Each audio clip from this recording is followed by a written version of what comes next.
اور اس میں بہت سی دفعات شامل کی گئی ہیں جو ہمارے لیے قابل قبول نہیں. اور اسی طرح بدقسمتی کی بات یہ ہے کہ حکومت یونیفارم سول کوڈ کی بات کر رہی ہے. دستور کی دفعہ 44 اس میں اس بات کی دفعہ 44 میں گنجائش رکھی گئی ہے کہ اگر کوئی کمیونٹی چاہے اور وہ رضامند ہو تو ان کے لیے ایک کامن سول کوڈ بنایا جا سکتا ہے. لیکن دو باتیں سوچنے کی ہیں. ایک تو خود دستور میں یہ بات اس وقت کہی گئی ہے جب کہ کمیونٹی اس پر راضی ہو، اور مسلمان کبھی اس پر راضی نہیں رہے.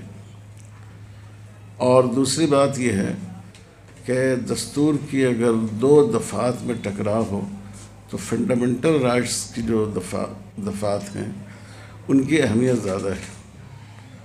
تو یہ جو تمام لوگوں کو اپنے مذہب کے مطابق عقیدہ رکھنے کی، عمل کرنے کی اور اس کا پروپیگنڈا کرنے کی، اس کی تبلیغ کرنے کی آزادی دی گئی ہے، یہ ہمارے بنیادی حقوق میں فنڈامنٹل رائٹس میں شامل ہیں.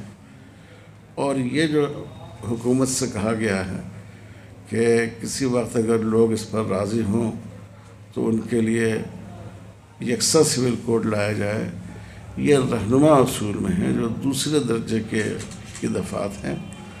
اور پھر اس میں بھی یہ بات ذہن میں رکھنی چاہیے کہ ابھی اتراکھنڈ میں انہوں نے یونیفارم سول کوڈ نافذ کر دیا، حالانکہ اس کا حق ریاستوں کو نہیں ہے، اس کا حق سینٹر کو ہے.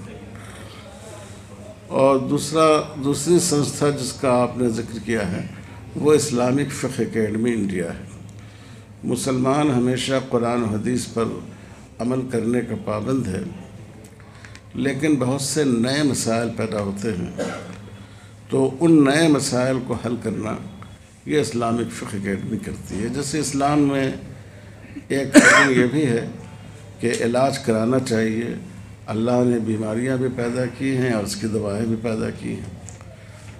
اور اسلام میں ایک حکم یہ بھی ہے کہ جو دوسری مخلوقات ہیں، پودے ہیں، یہ تو انسان کے فائدے کے لیے پیدا کیے گئے ہیں، انسان کو استعمال کر سکتا ہے، لیکن ایک انسان دوسرے انسان کو اپنے فائدے کے لیے ان کے جسم کو، ان کے باڈی کے کسی جز کو استعمال نہیں کر سکتا ہے.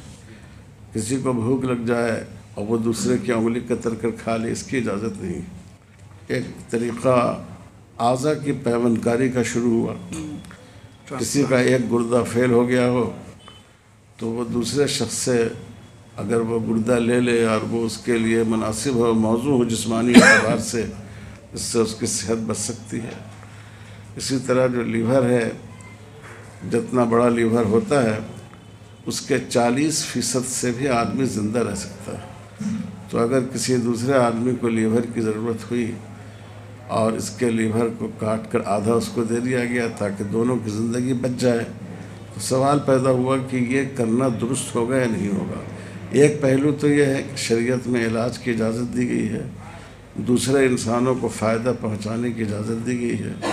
اور دوسرا پہلو یہ ہے کہ ایک انسان دوسرے انسان کی باڈی کو اس طرح استعمال نہیں کر سکتا، اس سے دوسرے انسان کی ایک طرح کی توہین ہے. تو اب ان دونوں میں کس اصول پر عمل کیا جائے، تو ایسے مسائل کو طے کرنے کے لیے یہ اسلامک فقہ اکیڈمی ہے اور وہ ایسی چیزوں کو طے کرتی ہے.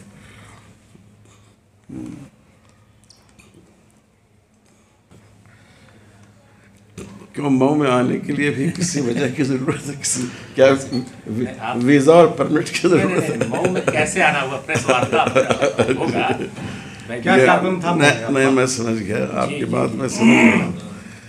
دیکھیے، اصل میں یہاں ہم لوگوں نے اسلامک فقہ اکیڈمی کے تحت ایک سیمینار رکھا تھا، اور اس سیمینار کا موضوع یہ تھا کہ بھارت کی تعمیر و ترقی میں مسلمانوں کا کیا حصہ رہا، اس کی ایگریکلچر ترقی میں، اس کی صنعتی اور سائنسی ترقی میں، تعلیمی ترقی میں مسلمانوں نے کیا یوگدان کیا ہے. اور اس کی ضرورت اس لیے تھی کہ آج کل آپ جانتے ہیں کہ ایک گروہ ایسا پیدا ہوا ہے جو مسلمانوں کے بارے میں یہ تصویر دے رہا ہے کہ انہوں نے اس ملک کے لیے کچھ نہیں کیا ہے، صرف انہوں نے یہاں کے دسترخوان سے کھایا ہے، کچھ اس دسترخوان پر رکھا نہیں ہے۔ حالانکہ یہ بالکل غلط ہے۔ ہر شعبے میں مسلمانوں کی بہت بڑی خدمات ہے۔ تو اس لیے اس سبجیکٹ پر یہاں سیمینار رکھا گیا تھا۔ سیمینار کی زبان تو اردو تھی، لیکن ہم لوگ جو اس میں جو تحریریں جو پیپرز پڑھے گئے ہیں اس کو انشاءاللہ انگریزی اور ہندی میں بھی پیش کریں گے تاکہ آپ لوگوں تک بھی وہ پہنچ سکے۔ حضرت، آپ آل انڈیا مسلم پرسنل بورڈ کے صدر ہیں اور مسلمانوں کا ایک مسئلہ تھا 3 طلاق کا، جس گورنمنٹ نے بل پاس کیا، اس کے علاوہ وقف بل پہ بھی چرچا ہو رہی ہے، تو کیا نقصان ہونے والا ہے وقف بل سے؟ دیکھیں، وقف بل سے تو بہت بڑا نقصان ہے، مگر ایک دو جو بہت اہم بات ہے وہ یہ ہے کہ جو وقف بل تھا 2013 کا، جس میں ابھی تبدیلی کی کوشش کی جا رہی ہے، اس میں وقف بائی یوزر کو مانا گیا ہے۔ یعنی اگر ایک چیز وقف کے طور پر استعمال ہوتی رہی ہے تو چاہے اس کے لیے کوئی ڈاکومنٹ موجود نہ ہو، اس کو وقف ہی مانا جائے گا۔ ہمارے ملک میں بہت سی مذہبی استھل ہیں اور بہت سے جو خدمت کے لیے ثواب کے طور پر جو لوگوں نے کیے ہیں وہ کئی سو سال پہلے کیے، مسلمانوں کے ہاں بھی ہیں، ہندوؤں کے ہاں بھی ہے۔ آج اگر آپ سے کوئی پوچھے کہ جامع مسجد دہلی کا یہ آپ کی زمین ہے، وقف کی یہ مسجد ہے، آپ اس کا ڈاکومنٹ دیجئے، تو دینا کتنا مشکل ہوگا۔ تو یہ رعایت ہر مذہب کے لیے ہے، یہ ہمارے سکھ بھائیوں کے لیے بھی ہے، ہندو بھائیوں کے لیے بھی ہے کہ جو چیز پہلے سے مندر کے طور پر استعمال ہو رہی ہے اس کو مندر ہی مانا جائے گا۔ لیکن اس گورنمنٹ نے اس میں امتیاز برتتے ہوئے مسلمانوں کے اوقاف کے بارے میں یہ کہا ہے کہ وقف بائی یوزر نہیں مانا جائے گا۔ جب تک آپ کسی چیز کے ڈاکومنٹ اس کے نہیں پیش کریں گے اس وقت تک ہم اس کو نہیں مانیں گے۔ تو اس سے تو ہماری سینکڑوں مسجدیں، مدرسے اور جو اس طرح کے کام کی چیزیں ہیں وہ ساری چیزیں یہ ہمارے ہاتھ سے نکل جائیں گی، اور یہ بہت بڑا نقصان ہوگا۔ مسلمانوں کا بھی نقصان ہوگا، قوم کا بھی نقصان ہوگا، جبکہ اسی طرح کی سہولتیں ہندو انڈومنٹ کے لیے بھی ہے، ہمارے سکھ بھائیوں کے لیے بھی ہے۔ تو یہ ایک بہت بڑا نقصان ہے اس میں۔ دوسری بات یہ ہے کہ اب جیسے ہمارے ہندو بھائیوں کے بڑے بڑے مندر ہیں اور مذہبی زمینیں ہیں، تو ان کے لیے تو گورنمنٹ نے یہ اصول رکھا ہے کہ جو اس کا مینجمنٹ ہوگا اس میں ہر آدمی کا ہندو ہونا ضروری ہے۔ بہت اچھی بات ہے، ہم بھی اس کو مانتے ہیں۔ جس کا جس چیز پر یقین ہو اسی کو اس کو مینیج بھی کرنا چاہیے۔ یہی اصول گردواروں کے بارے میں سکھوں کے ہاں ہے، لیکن اس وقف قانون میں یہ کر دیا کہ نہیں، اس میں لازماً اس کا جو مینجمنٹ ہوگا اس میں 2 غیر مسلم بھی شامل کیے جائیں گے، اور جو اس کا اعلیٰ افسر ہوگا اس کا بھی مسلمان ہونا ضروری نہیں ہے۔ مطلب امتیازی سلوک ہے جس کی وجہ سے امتیازی سلوک بھی ہے، اور اس چیز سے وہ لگاؤ اس کو نہیں ہو سکتا جو ایک مسلمان جو اس کا یقین رکھتا ہو اس کا اس سے لگاؤ ہو سکتا ہے۔ تو یہ جتنا اس کے تحفظ کی کوشش کرے گا دوسرے لوگ نہیں کریں گے۔ مسلمانوں کو کیا پیغام دینا چاہیں گے؟ مسلمانوں کو یہ پیغام ہے کہ ایک بات تو یہ ہے کہ ہم خود اپنے اوقاف کی حفاظت کریں۔ بہت افسوس کی بات یہ ہے کہ جہاں وقف کی زمینوں کو گورنمنٹ نے ہڑپ رکھا ہے اور بہت سی زمینیں اور لوگوں نے ہڑپ رکھی ہیں، خود مسلمانوں نے بھی بہت سی اوقاف پر ناجائز قبضہ کر رکھا ہے۔ ان کو خود ان کو چھوڑنا چاہیے۔ دوسری بات یہ ہے کہ ہمیں اس کے خلاف جد و جہد کرنی چاہیے۔ گورنمنٹ کے اس کے خلاف آل انڈیا مسلم پرسنل بورڈ اس کی لڑائی لڑ رہی ہے اور انشاءاللہ لڑتی رہے گی۔ لیکن ایک بات سن لیجیے، جب آپ بات نقل کریں تو یہ بھی کیجیے لیکن وہ لڑائی قانون کے دائرے میں اور پرامن ہونی چاہیے. ہماری لڑائی، ہمارا جھگڑا ہمارے برادران وطن سے ہرگز نہیں ہے. ہماری لڑائی گورنمنٹ سے ہے. یہ انصاف کی لڑائی ہے ظالموں کے خلاف. اب آپ پوچھے کیا کہہ رہے تھے؟ حضرت یہ جاننا ہے جی کہ نئی ایجوکیشن پالیسی آئی ہے تو اس پالیسی سے کیا مسلمانوں کو نقصان ہوگا یا فائدہ ہوگا؟ دیکھیے، کچھ چیزیں اس میں فائدے کی بھی ہیں، کچھ چیزیں مسلمانوں کے لیے نقصان کی ہیں، کچھ چیزیں سبھوں کے لیے نقصان کی. اب یہ جو نیو ایجوکیشن پالیسی ہے، اس میں تعلیم کا پرائیویٹیشن، اس کی حوصلہ افزائی کی گئی ہے. جب تعلیم پرائیویٹ کی جائے گی تو مہنگی بھی ہو جائے گی، اور جو امیر اور دولت مند لوگوں کے بچے ہیں وہ پڑھنے کے لیے جائیں گے. غریبوں کے بچوں کے لیے آگے تک تعلیم جاری رکھنا مشکل ہو جائے گا.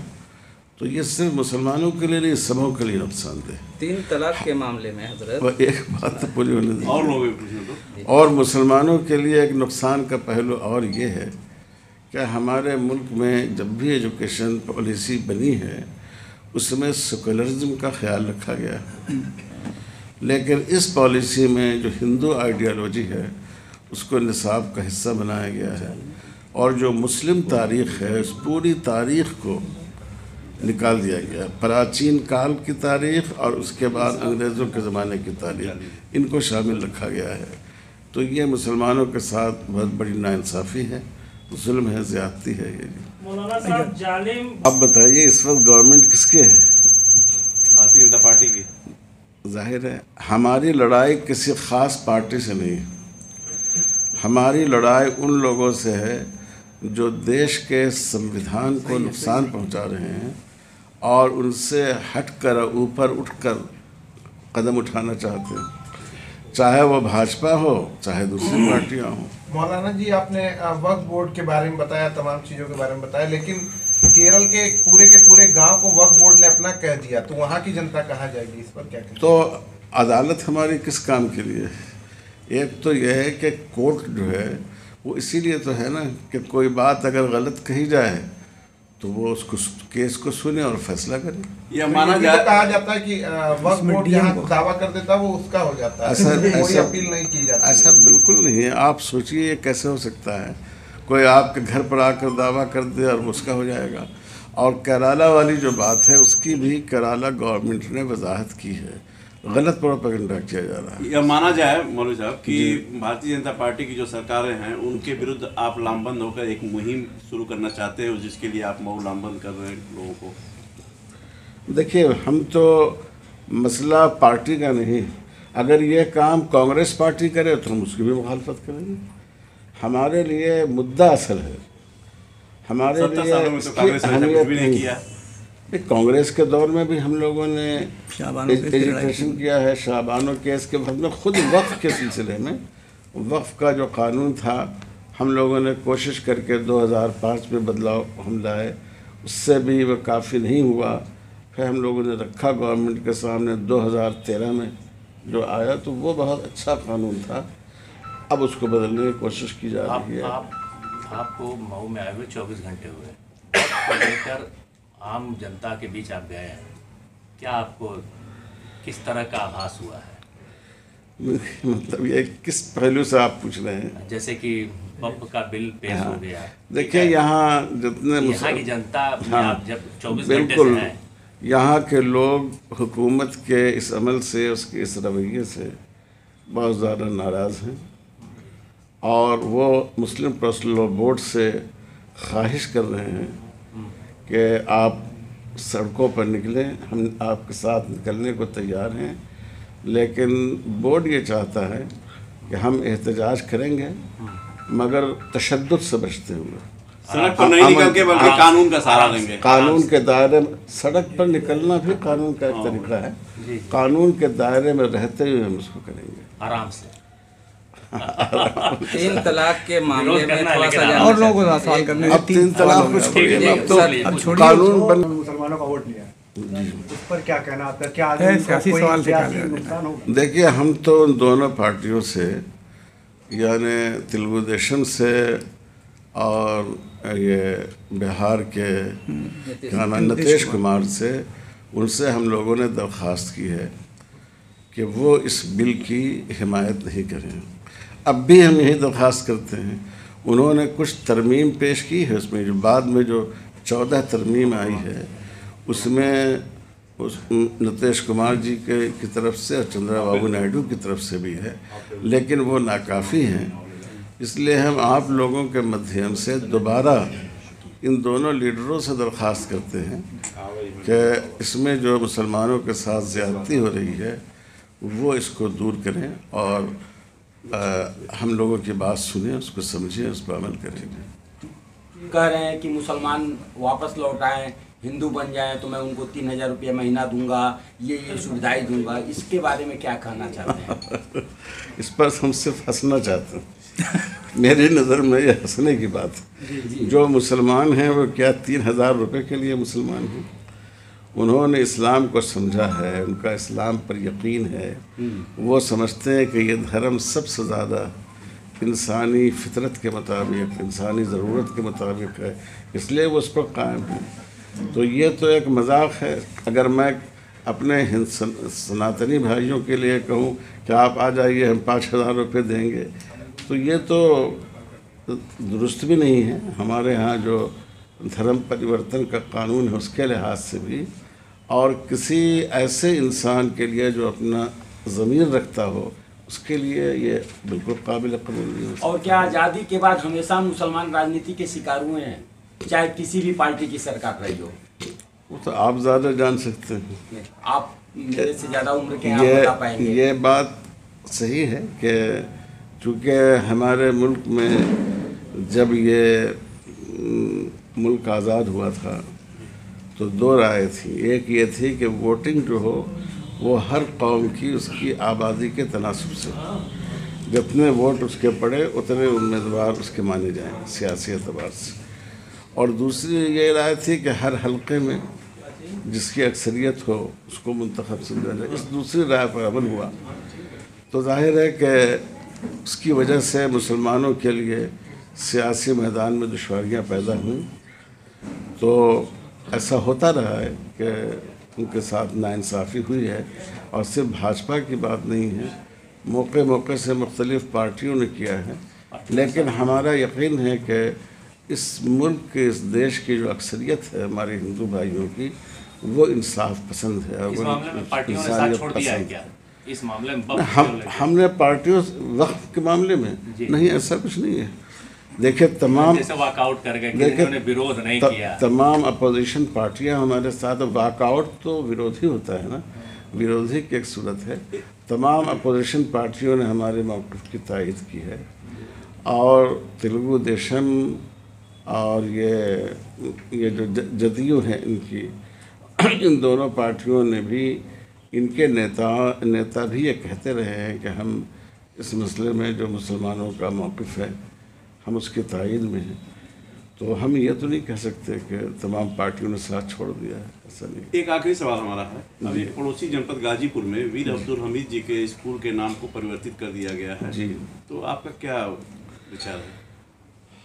ہمارا وچار یہ ہے کہ یہ بہت ہی بڑا انیائے ہے.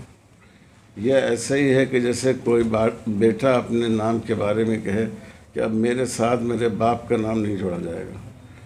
ایک ایسا شخص جس نے اس ملک کے لیے قربانی دی، اور وہ مسلمان تھے، انہوں نے ہندو مسلمان نہیں دیکھا بلکہ پاکستان کو مزے چکھائے اور ان سے انہوں نے مقابلہ کیا، اور ان کے نام کو ہٹا دینا میں سمجھتا ہوں بہت ہی شرم کی بات ہے. مدرسوں کے بارے میں تو کوئی بات نہیں. جیسے اس میں کئی جگہ ہم نے تو عام ایجوکیشن سسٹم کے بارے میں بات کی ہے، لیکن میں سمجھتا ہوں کہ چاہے مدرسے ہوں یا گروکل ہوں، یہ ہمارے ملک میں تعلیم کو بڑھا رہے ہیں اور انسان پیدا کر رہے ہیں. عام طور پر ہم لوگ سکہ ڈھالنے والی مشین پیدا کر رہے ہیں، یہ واقعی انسان پیدا کر رہے ہیں. لوگوں کو مانوتا کی تعلیم دینے والے لوگوں کو پیدا کر رہے ہیں. ہمیں اس کو بڑھانا چاہیے. اور آپ یہ مت سمجھیے کہ وہاں سائنس کی تعلیم نہیں ہوتی ہے. اب مدرسوں میں سائنس کی تعلیم بھی ہوتی ہے، ہندی بھی پڑھائی جاتی ہے، انگریزی بھی پڑھائی جاتی ہے،